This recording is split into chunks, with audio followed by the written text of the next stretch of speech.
mid ka mid ah ganacsadayaasha ugu waaweyn gobolka Sool oo lagu magacaabo Maxamed Jubataawi Caraale ayaa wuxuu qada sharaf u ku maamuusay salaadiin iyo cuqaasha beesha Subeer Awal waxay ka qabsoontay magaalada Laascaanood. xafladan ayaa waxay u qabsoontay si heer caalami ah waxaana loogu duceeyay Maxamed Jubataawi Caraale oo maalmahan ku xanuunsanayay magaalada Hargeysa. ilaa geedka saynta adaa shacabku ku yaala sintii hooyadiin iyo dhabtii baad seexan doontaan ilaa weydin dhalayeen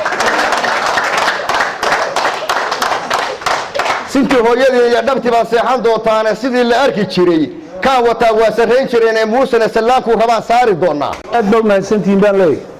si gaar ah waxaan xusayaa Maxamed Jubataawi oo maanta qadadan sameeyay waxa kale oo aan iyana aad ugu mahadnaqayaa salaadiinta iyo waftiga ajiibay ee ka aqbalay inay martiqaadka ka aqbalaan celinayaa Maxamed Jubataawi oo casuumadan maanta la isugu yimid sameeyay waxaan aad iyo aad u bogaadinayaa salaadiinta isimada uu hogaaminayo Sultan Xasan iyo qorweynta mutacalimiinta beesha Subeer Awal noqo ganacsadaha weyn Xaaji Maxamed Cabdiraxmaan Caraale Jubataawi oo maanta halkan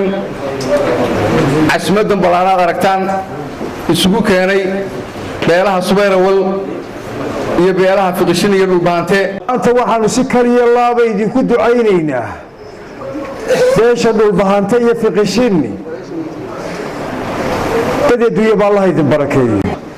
goboshan maanta waxay loo fidiyay ganacsadaha weyn horena waa u xuso waa u mahad celiyay Maxamed Jubataawi Xaaji Maxamed Jubataawi waxaan ugu ducaynaynaa dadweeyna baa Allah barakeeyo waanu ognahay kaalinta firfircoon oo qaranka kaga jiro oo dalka kaga jiro oo gobolka kaga jiro oo gobolada dhammaan kaga jiro waanu ognahay xogogaal baan u nahay horumarintu ka shaqeeyo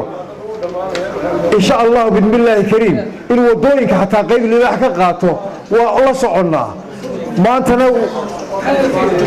أنا وأكون هذا يوم مقع جود به وحنا نقول عيني تدي دويب الله بركة تدي دويب الله بركة وقول شاب ما توين ويسوق كي يرد بالبانتي في غشين عبر ولا سوق يرد تاسنا وقرن تهاي إن شاء الله بسم الله الكريم تدي دويب الله بركة وكم هذا علينا ما مدحنا كلا مارتي نص عطي سياسيين تايجونا waxaan marlabaadka salaamayaa qoladeena gobolka markaasina sheegay inay cod iyo xuduud bal garab taagan yihiin murashaxa madaxweyne ee xisbiga muxaafidka diin cuqaasha beesha Subeer Awal casuumadan Maxamed Cabdi Caraale oo isugu kaaya keenay beesha Subeer Awal beelweynta Subeer Awal iyo Dhulbaante iyo Fiqishin casuumadan aad iyo aad baan uga mahad celinay Cabdiraxmaan Kayse Tungub telefishinka caalamiga ee Kalsan Laascaanood